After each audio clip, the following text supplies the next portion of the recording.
वक्त सब कुछ सिखा देता है, लोगों के बिना रहना भी और लोगों के बिना जीना भी। दर्द भी उन्हीं को मिलते हैं जो हर रिश्ता दिल से निभाते हैं। मतलबी होना तो इंसान की फितरत है। बारिश रुक जाने के बाद तो छतरी भी बोझ लगने लगती है। अकेले हो तो विचारों पर काबू रखो और सबके साथ हो तो जुबान पर काबू रखो। रुलाया ना कर हर बात ऐ जिंदगी, जरूरी नहीं सबकी किस्मत में चुप कराने वाले हो। आप कितने भी अच्छे इंसान क्यों ना हो, आप हमेशा किसी की कहानी में बुरे जरूर होते हैं। वक्त भी हैरान है, इतनी जल्दी तो मैं भी नहीं बदलता जितनी जल्दी हम लोग बदलते हैं। कोई तराजू नहीं होता रिश्तों को तौलने के लिए, परवाह बताती है कि ख्याल का पलड़ा कितना भारी है। किसी भी व्यक्ति की सहनशीलता एक खींचे हुए रबर की तरह होती है। एक सीमा से ज्यादा खींचे जाने पर उसका टूटना तय है। इतिहास कहता है कि कल सुख था, विज्ञान कहता है कि कल सुख होगा, लेकिन पता है धर्म क्या कहता है? अगर मन सच्चा और दिल अच्छा है तो हर रोज सुख होगा। आदत थी मेरी सबसे हंसकर बोलना, मेरा शौक ही मुझे बदनाम कर गया। श्री कृष्ण कहते हैं खोई हुई दौलत, भूली हुई विद्या फिर से लौट सकते हैं, पर क्या खोया हुआ समय कभी लौटता है? नहीं। सारी जिंदगी रखा है रिश्तों का भरम मैंने, लेकिन सच तो ये है कि खुद के सिवा कोई अपना नहीं होता। संसार में सुई बनकर रहे, कैंची बनकर नहीं। सुई दो को एक कर देती है और कैंची एक को दो कर देती है। व्यक्ति क्या है ये महत्वपूर्ण नहीं है, परंतु व्यक्ति में क्या है ये बहुत महत्वपूर्ण है। लोगों का मुंह बंद करवाने से अच्छा है अपने कान बंद कर लो, जिंदगी बेहतर बन जाएगी। श्री कृष्ण कहते हैं जीवन में समस्याओं से कौन घिरा रहना चाहता है, कौन कठिनाइयों से घिरा रहना चाहता है? कोई नहीं। आप भी ऐसा नहीं चाहोगे तो ऐसा करने के लिए आप क्या करते हैं? ऐसा करने के लिए अधिकतर लोग कठिनाइयों से दूर भागते हैं, समस्याओं से दूर रहते हैं, और यही आप सबसे बड़ी भूल कर बैठते हैं। समस्या जंगली पशु के समान होती है, जिससे आप जितना दूर भागेंगे वो उतना ही विकराल रूप धारण कर लेगा और अंततः आपका अंत कर देगा। तो इस समस्या से कैसे बचा जाए? और इस समस्या का हल है कि आप अपने परिश्रम से, अपनी लगन से, अपनी दृढ़ता से समस्या का हल ढूंढना होगा।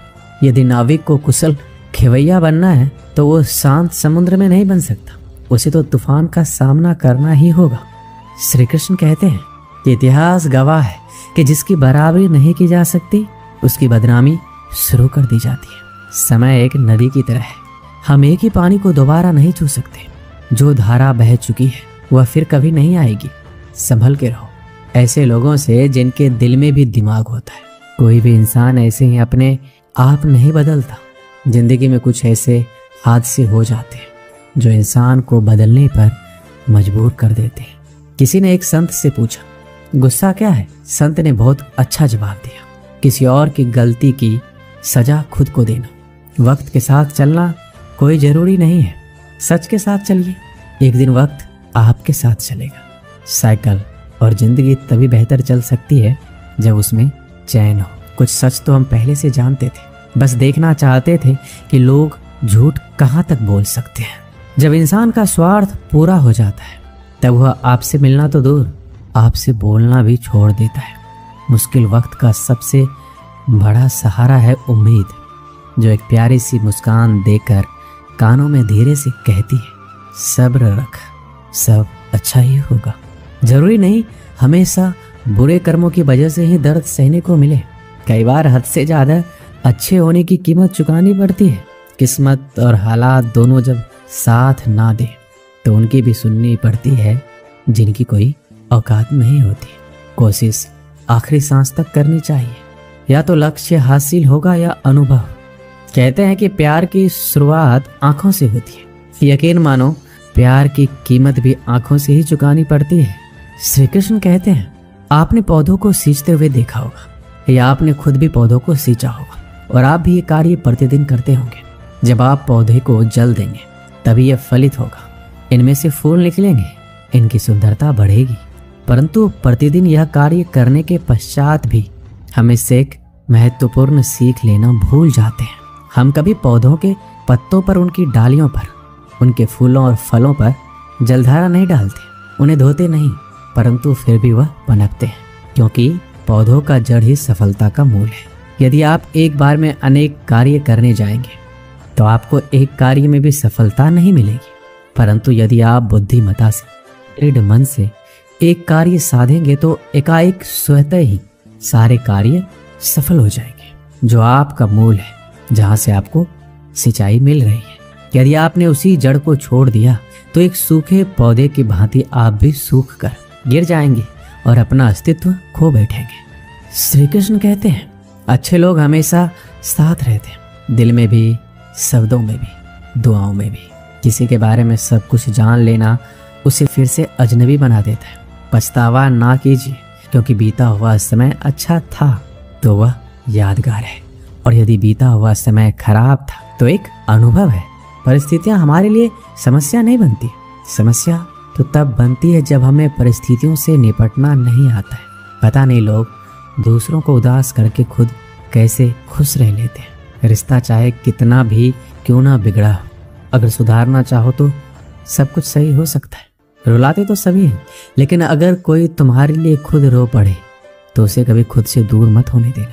इंसान कब बदल जाता है पता ही नहीं चलता, और हम ये सोचते रह जाते हैं कि आखिर हमने गलती कहाँ की है। जिंदगी में 3 लोगों को कभी मत भूलना। एक तो वो जो मुसीबत में साथ देते हैं, एक वो जो मुसीबत में साथ छोड़ देते हैं, और एक वो जो मुसीबत में आपको डालते हैं। जब लोग आपकी बुराई करें तो बिल्कुल परेशान ना हो, वास्तव में वह लोग आपको महत्व देने का कोई रास्ता जानते ही नहीं है। श्री कृष्ण कहते हैं, जीवन में सभी केवल सफल होना चाहते हैं, केवल विजय चाहते हैं। कोई भी पराजित नहीं होना चाहता, कोई भी असफल नहीं होना चाहता, कोई भी नहीं चाहता कि उसके प्रयास व्यर्थ जाए।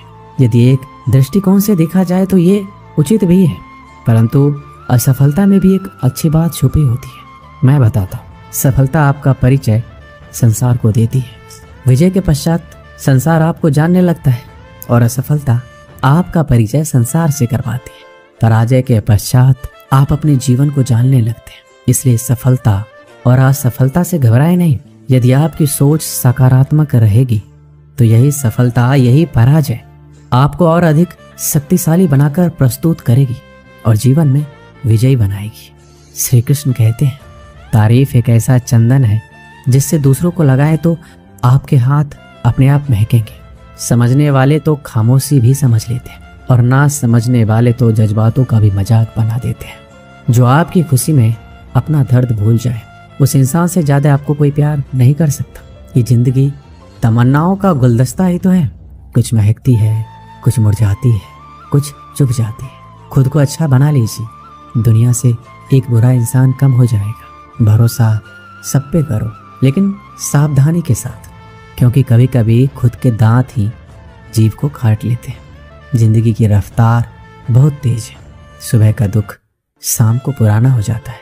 कोई भी व्यक्ति इस संसार में हमारा दोस्त या दुश्मन बनकर नहीं आता है। हमारा व्यवहार ही लोगों को दोस्त और दुश्मन बनाता है। सबसे मुश्किल रास्ता वह है जिस पर आपको हमेशा अकेला चलना पड़ता है, और असल में वही रास्ता जिंदगी में आपको मजबूत बनाता है। बड़ों का दिया हुआ आशीर्वाद और अपनों की दी हुई शुभकामनाओं का कोई रंग नहीं होता, लेकिन जब ये रंग लाते हैं तो जीवन में रंग भर जाते हैं। श्री कृष्ण कहते हैं, कभी कभी हमें लगता है हमारे अपने, हमारे हितैषी, हमारे माता पिता को हमारे मन की बात ही नहीं समझ आ रही है, जैसे उन्हें हमारे हर कार्य, हर निर्णय में खोट दिखाई दे रहा है, और ऐसे में हम विद्रोह कर बैठते हैं। ऐसी अवस्था में हमें वही अच्छा लगने लगता है जो हमारे मन की बातों का समर्थन करे। हम उसे ही अपना हितैषी समझ लेते हैं, परंतु जो आपसे मीठी बातें कर रहा हो वो आपका हितैषी है, यह आवश्यक नहीं है। कुछ विषैले फूल बड़े सुंदर दिखते हैं, कुछ विषैले फल असाधारण रूप से बड़े स्वादिष्ट होते हैं, और ये भी आवश्यक नहीं कि हमारे रोगों का निदान करने वाली औषधि सदी मीठी हो। इसलिए विष और औषधि में अंतर को परखने का प्रयास करें। हो सकता है जो आपके हित की बात कर रहा हो वो आपको संकट के गर्त में ले जा रहा हो। श्री कृष्ण कहते हैं कि बात बात पर आवेश में ना आए। हो सकता है कि आपके माता पिता की कड़वी बातों में आपका हित छिपा हो, और माता पिता को भी प्रयास करना चाहिए। यदि उनकी संतान अनुचित निर्णय ले रही है तो उसके अनुचित होने का भान प्रेम से समझाना है, दबाव और शासन से नहीं, क्योंकि कभी कभी कटु शब्द और कटु वचन अनुचित निर्णय को और पक्का कर देता है। श्री कृष्ण कहते हैं, पानी समंदर में हुई आंखों में गहराई दोनों में होती है। खुशी के लिए काम करोगे तो खुशी नहीं मिलेगी, मगर खुश होकर काम करोगे तो खुशी जरूर मिलेगी। कुछ रिश्ते बस निभाने के होते हैं और कुछ जताने के लिए। खुशियों का कोई रास्ता नहीं है, खुश रहना ही रास्ता है। अपना वजूद ऐसे बनाओ कि कोई आपको छोड़े तो आपको कभी भुला ना सके। हमारी समस्या का समाधान केवल हमारे पास है, दूसरों के पास क्या है? दूसरों के पास तो केवल सुझाव है। जीवन में प्रयास सदैव कीजिए। लक्ष्य या अनुभव दोनों ही अमूल्य है।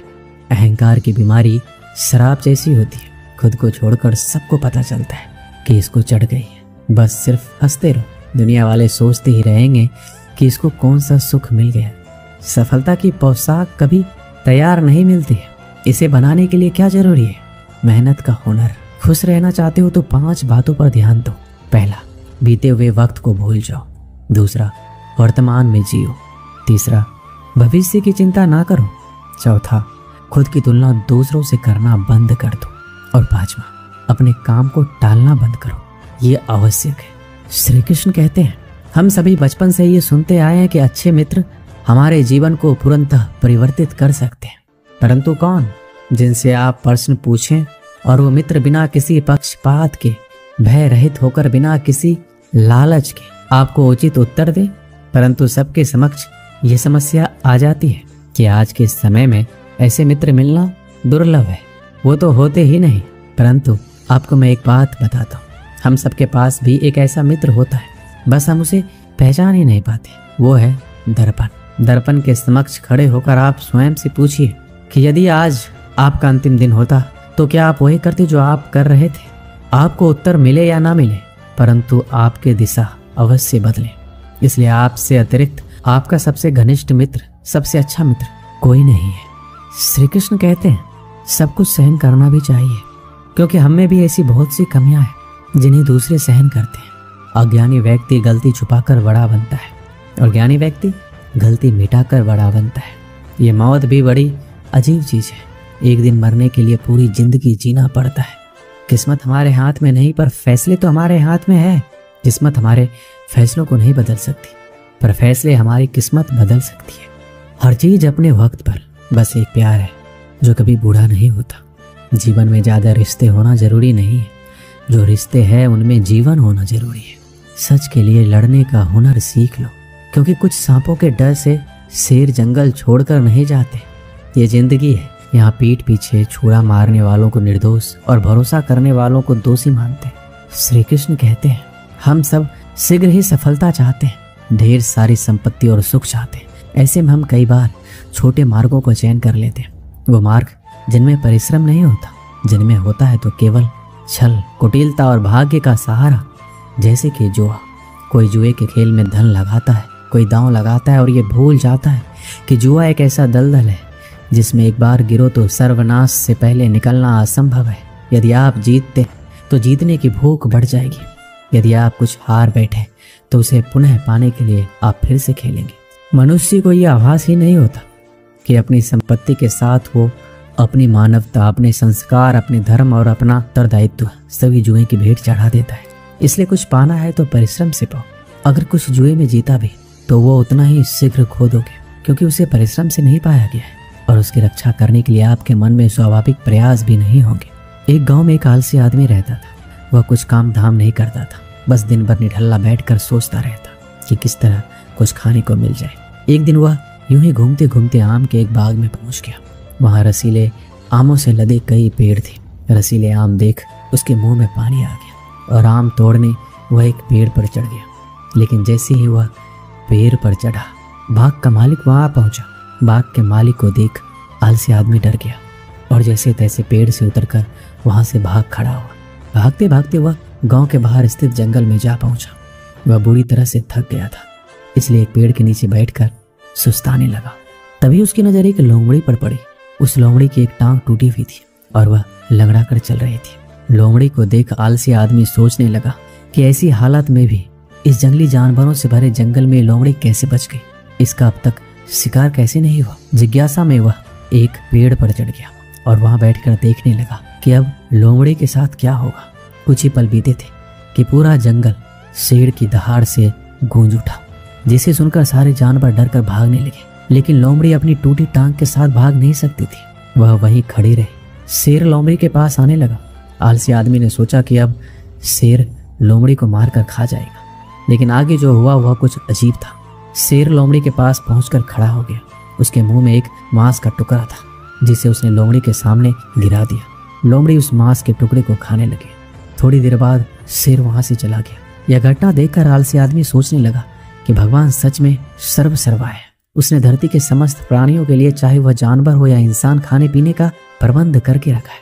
वह अपने घर लौट आया। घर आकर वह 3 से 4 दिन तक बिस्तर पर लेटकर प्रतीक्षा करने लगा कि जैसे भगवान ने शेर के द्वारा लोमड़ी के लिए भोजन भिजवाया था, वैसे ही उसके लिए कोई ना कोई खाने पीने का सामान ले आएगा। लेकिन ऐसा कुछ नहीं हुआ। भूख से उसके हालात खराब होने लगे। आखिरकार उसे घर से बाहर निकलना ही पड़ा। घर के बाहर उसे एक पेड़ के नीचे बैठे हुए बाबा दिखाई पड़े। वह उनके पास गया और जंगल का सारा वृत्तांत सुनाते हुए बोला, बाबा जी, भगवान मेरे साथ ऐसा क्यों कर रहे हैं? उनके पास जानवरों के लिए भोजन का प्रबंध है, लेकिन इंसानों के लिए क्यों नहीं? बाबा जी ने उत्तर दिया, बेटा ऐसी बात नहीं है। भगवान के पास सारे प्रबंध हैं, दूसरों की तरह तुम्हारे लिए भी। लेकिन बात यह है, वो तुम्हें लोमड़ी नहीं शेर बनाना चाहते हैं। दोस्तों, इस कहानी से हमें यही सीख मिलती है कि हम सब के भीतर क्षमताओं का असीम भंडार है। बस अपनी अज्ञानतावश हम उन्हें पहचान नहीं पाते और स्वयं को कामचोर समझकर दूसरों की सहायता की प्रतीक्षा करते रहते हैं। स्वयं की क्षमता पहचानिए, दूसरों की सहायता की प्रतीक्षा मत कीजिए। इतने सक्षम बनिए कि आप दूसरों की सहायता कर सकें।